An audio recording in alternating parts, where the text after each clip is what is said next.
A very good morning to all of you. Today I will be discussing the fourth case of refracting surfaces. पहले तीन हमने discuss कर लिए आपके convex के तीनों केसेस मैंने कंप्लीट कर लिए।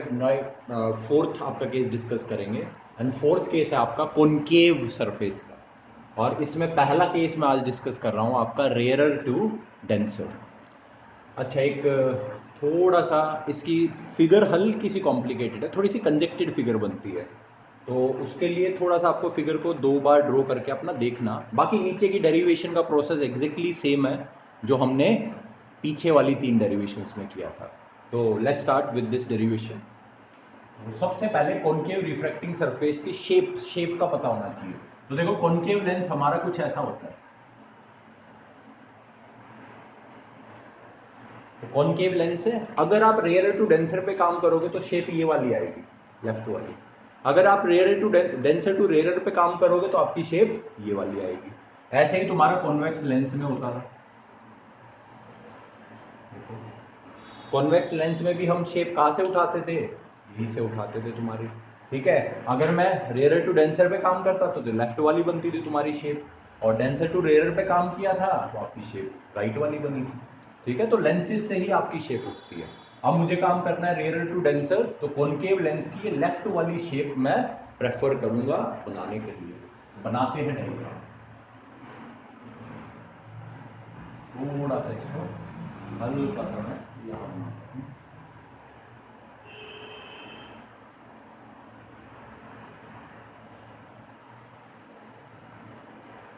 ठीक है, ये देखो, रेयर टू डेंसर के मैंने लेफ्ट वाली शेप प्रेफर कर ली है। ठीक है, अब मैं इस शेप को रफ कर रहा हूँ। अब सबसे पहले तुम क्या बनाओगे? प्रिंसिपल, ये बनाया principal axis. This will be your pole, ये आपका पोल होगा। उसके बाद यहां पर होगा आपका ऑब्जेक्ट, ये रहा आपका ऑब्जेक्ट। अब यहां से आप एक रे लोगे,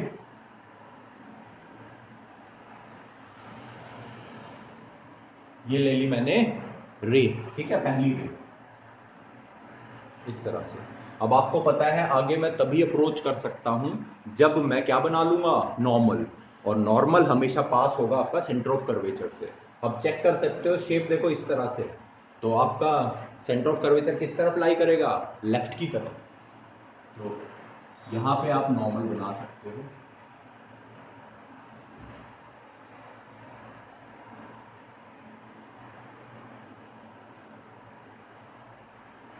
कुछ इस तरह से आपका नॉर्मल बनेगा, and this normal will pass through centre of curvature. थोड़ा सा इसको मैं डार्क कर देता हूं कि आपको इजीली ऑब्जर्व हो जाए। ठीक है, this will be your, this point will be your centre of curvature. ठीक है, अब ये रे पास कर रही है रेयर से डेंसर की तरफ, तो it will bend towards the normal, तो नॉर्मल की तरफ बेंड करेगी। तो ये मैंने उसको नॉर्मल की तरफ बेंड कर दिया। अब आपको पता है, देखो ये रे आगे जाएगी, और एक रे अगर मैं यहां से लेता हूं तो ये दोनों रे मीट नहीं करने वाली। ये अगर रे ऐसे जा रही है, ये रे मीट नहीं करने वाली, तो कहाँ मीट करेगी? पीछे की तरफ। तो इस वाली रे को, रिफ्रैक्टेड रे को मुझे पीछे की तरफ एक्सटेंड करना पड़ेगा।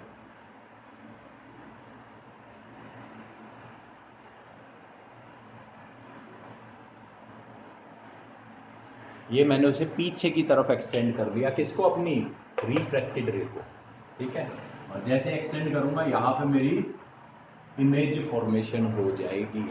Here the image will be formed, यहाँ आपकी इमेज फॉर्म होगी। तो ये पीछे की तरफ एक्सटेंड है और एक रे यहाँ से आ गई आपकी, ये वाली, तो आपकी इमेज यहाँ पे फॉर्म होगी। तो फिगर हल्की सी कंजेक्टेड बनेगी।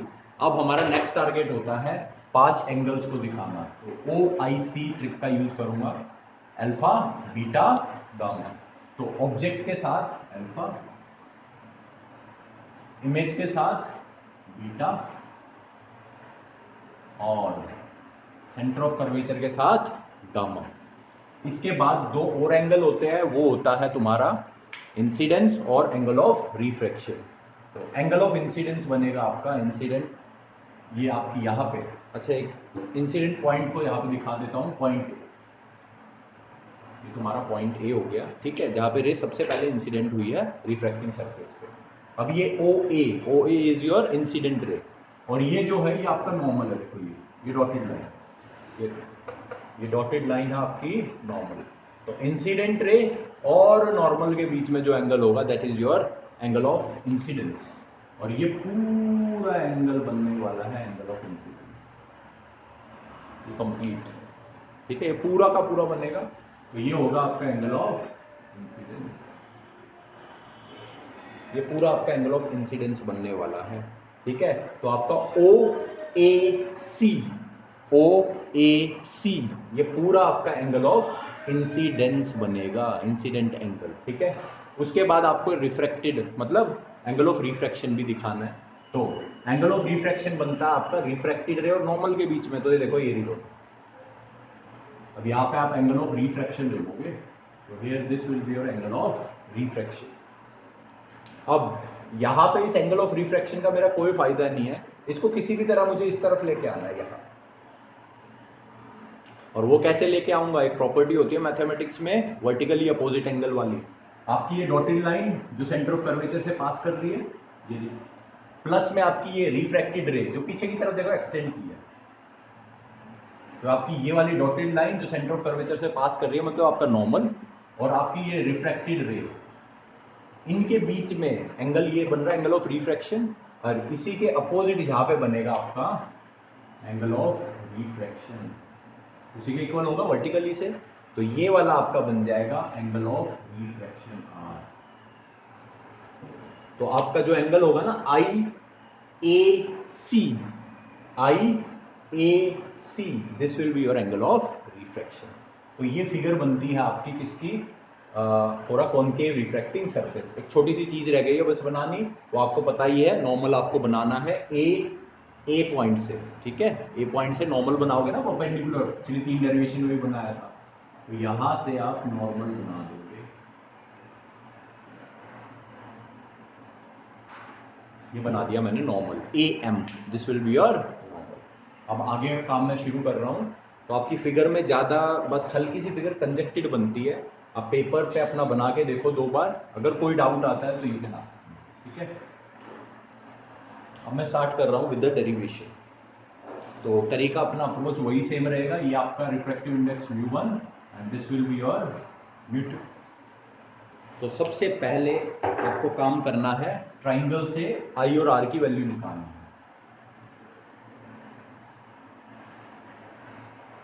इन ट्राइंगल AOC, अब इसमें सबसे पहले इंटरनल एंगल देखो कौन है, आई है और अल्फा है, आई है और अल्फा है, ये आपके है इंटरनल एंगल। यहां पे लिख दो आई प्लस अल्फा। और एक्सटर्नल एंगल देखो कौन सा बनेगा इसमें, check the external angle AOC में आपका एक्सटर्नल एंगल बनेगा गामा। प्रॉपर्टी लग जाएगी एक्सटीरियर एंगल प्रॉपर्टी। अब ट्राइंगल AIC में निकाल लो, सॉरी यहाँ पे आई की वैल्यू निकाल लो पहले अपनी, आई की वैल्यू बन जाएगी गामा माइनस में अल्फा। ये इक्वेशन 1 बना सकते हो आप अपने। इसके बाद काम करोगे AIC ट्राइंगल पे, ट्राइंगल AIC पे काम करोगे। देखो AIC, इसमें अगर आप इंटरनल एंगल देखोगे तो देखो कौन बन रहा है, बीटा और आर, बीटा प्लस में आर। और एक्सटर्नल एंगल फिर से आप चेक कर सकते हो अपना, एक्सटर्नल एंगल भी इसमें तुम्हारा गामा ही बनेगा, गामा।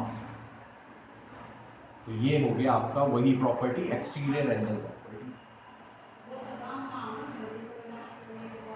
अब यहां से आर की वैल्यू निकाल लो, आर की वैल्यू बन जाएगी गामा माइनस में बीटा, ये बन गई आपकी इक्वेशन नंबर। तो देखो अप्रोच बिल्कुल एग्जैक्टली वही सेम है जो पहले किया, बस फिगर पे आपको थोड़ा सा काम करना पड़ेगा। इसके बाद let's move on to your next step, और नेक्स्ट स्टेप होता था आपका स्नेल फ्लो अप्लाई करना आपको। तो अप्लाइंग स्नेल फ्लो, इसको थोड़ा सा रब कर रहा हूँ फिगर को यहाँ से, पीछे का ज्यादा काम नहीं होता, मेन तो ये शेप देखनी होती है।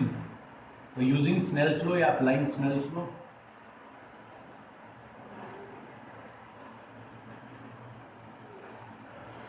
मैं मूव कर रहा हूं 1 से 2 की तरफ, 1 से 2, तो μ2 डिवाइडेड बाय μ1 साइन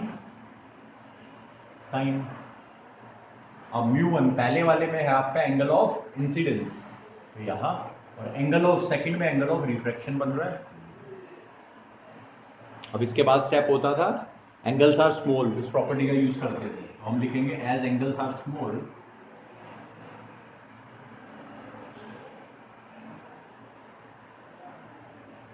तो हमारा μ2 बाय μ1 बन जाएगा I बाय, तो आपको पता ही है।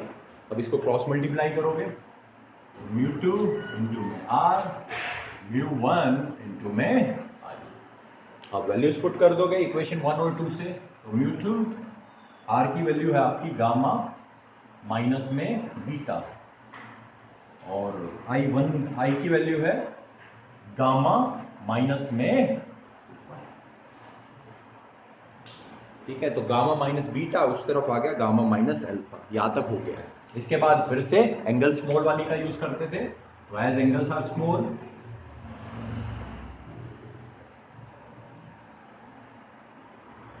और आपको पता है एंगल स्मॉल है तो मैं अल्फा को टेंजेंट अल्फा लिख सकता हूं, बीटा को टेंजेंट बीटा लिख सकता हूं। टेंजेंट में चेंज इसलिए कर रहे हैं, हमारा फायदा ये है कि टेंजेंट से परपेंडिकुलर डिवाइड बाय बेस होता है टेंजेंट, और परपेंडिकुलर एम हो गया जो सब में कॉमन हो जाएगा, और बेस में आपके ये डिस्टेंसेज आ जाएंगे, तो पोल से डिस्टेंसेज मेजर करना इजी होगा। हम एक प्रॉपर्टी का यूज भी करेंगे ना आगे, अजम्पशन का, point P will be very close to point M, aperture क्योंकि स्मॉल है वो हमारी अजम्पशन होती है।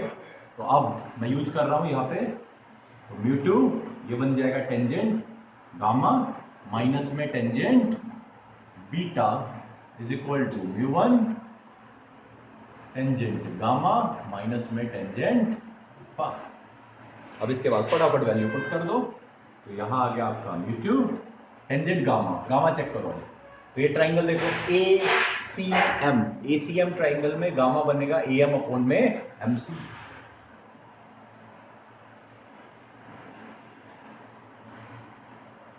इसके बाद टेंजेंट बीटा देखो, बीटा कहां प्रेजेंट है, ट्राइंगल AIM में प्रेजेंट है, AIM, तो ये बनेगा AM अपॉन में MI।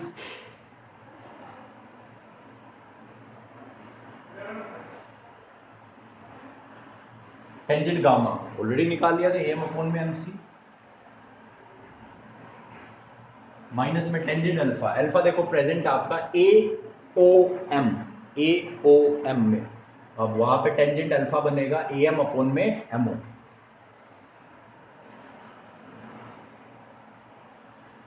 अब नेक्स्ट स्टेप आपको पता ही है क्या करना है,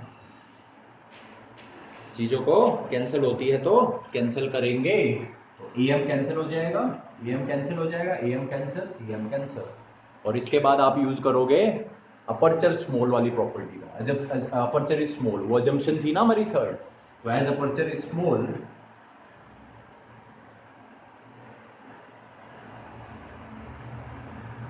तीनों प्रॉपर्टी है, तीनों अजम्पशन आपको याद रखनी है बिल्कुल, they will be asking you also, पूछ भी लेते हैं। तो एज अपर्चर इज स्मॉल,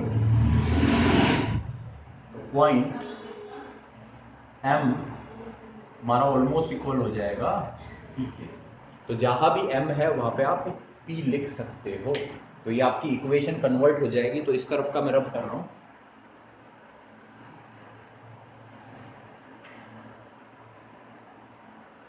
μ2, और इस तरफ आ जाएगा 1 अपॉन में PC माइनस में 1 अपॉन में PI, जहां भी M है वहां P आ जाएगा, μ1 1 अपॉन में PC माइनस 1 अपॉन में O। इसके बाद वैल्यूज पुट करनी है, देखो PC होता है हमारा रेडियस ऑफ कर्वेचर, क्योंकि लेफ्ट में प्रेजेंट है, लेफ्ट में माइनस होगा तो माइनस R, माइनस में 1 अपॉन PI P से लेके I तक हमारा इमेज डिस्टेंस होता है, लेफ्ट में प्रेजेंट है तो माइनस होगा, तो माइनस V पुट करोगे, μ1 PC फिर से माइनस R, माइनस में 1 अपॉन में PO होगा हमारा ऑब्जेक्ट डिस्टेंस, वो भी माइनस, ये बन गया। बस अब इसके आगे क्या करना है, मल्टीप्लाई कर दो चीजों को। तो ये मल्टीप्लाई करूंगा तो बनेगा म्यू वन अपॉन में माइनस आर, और ये प्लस हो जाएगा प्लस में mu one by V is equal to mu one upon में माइनस आर प्लस में mu one divided by V. ये बन गया। अब इसके बाद तुम्हें ज्यादा टेंशन लेनी ही नहीं थी। तो हमारा रिजल्ट एक बार वेरीफाई देख लेते हैं, बिल्कुल यही है, परफेक्ट, ठीक है, ठीक बना हुआ है। अब आपको रिजल्ट याद है इसका, तो आपको ट्रांसफर करने की जरूरत नहीं है, उसमें कंफ्यूज होगे। रिजल्ट मैंने आपको याद करवाया था, तो वो रिजल्ट आप डायरेक्ट इसमें लिखोगे। रेयर टू डेंसर है तो उसका रिजल्ट आपको पता है क्या है, u2 प्लस में u1, u1 के नीचे माइनस u, इसके नीचे v, और राइट साइड में u2 माइनस u1 और डिवीजन में r। ये बन जाएगा आपका इसका फाइनल रिजल्ट। बेशक आप इसको यहाँ वहां क्रॉस करके देख सकते हो, ट्रांसफर करके देखोगे आपका वही रिजल्ट बन जाएगा। अच्छा ये म्यू2 है, सॉरी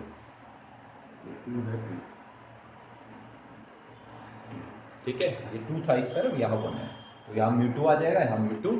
अगर आप ट्रांसफर भी करोगे ना तो आपका एग्जैक्टली यही आंसर आने वाला है। तो तीनों अजम्पशन दिमाग में रखनी है। फर्स्ट इज योर, पहली अजम्पशन होती है your object will be point object. Second, your aperture will be small, उसका बड़ा फायदा होता है, उसका फायदा हम यहाँ उठाते हैं, एम को पी से रिप्लेस कर देते हैं। और थर्ड होता है एंगल्स विल बी स्मॉल, उसका फायदा तो हमने 2 जगह उठाया है डेरिवेशन में, ठीक है। तो ये थी आपका fourth case. Tomorrow I will be discussing your last and final case of refracting surfaces. फिर उसके बाद हम मूव करेंगे आपके लेंस फॉर्मूला की तरफ, वो भी एक इंपॉर्टेंट टॉपिक है। तो ये चैप्टर ऑलमोस्ट फिनिश होने वाला है आपका रिफ्रैक्शन वाला, और उसके बाद हमें प्रिज्म करना है और फिर ऑप्टिकल इंस्ट्रूमेंट्स। तो थोड़ा सा लेंदी है पूरा रे ऑप्टिक्स, पर अगर इसको छोटे छोटे पार्ट्स में डिवाइड करें तो 4 आपके पार्ट्स बनते हैं। रिफ्लेक्शन मैं करा चुका हूँ, रिफ्रैक्शन आपका 2 से 3 दिन में फिनिश हो जाएगा। फिर आपका प्रिज्म, ज्यादा बड़ा टॉपिक नहीं है, एंड ऑप्टिकल इंस्ट्रूमेंट वो भी ज्यादा नहीं है, we can finish that in time, ठीक है। तो टिल देन रिवाइज, एंड इसकी फिगर की प्रैक्टिस जरूर करनी है आपको। I will see you tomorrow, bye, good bye.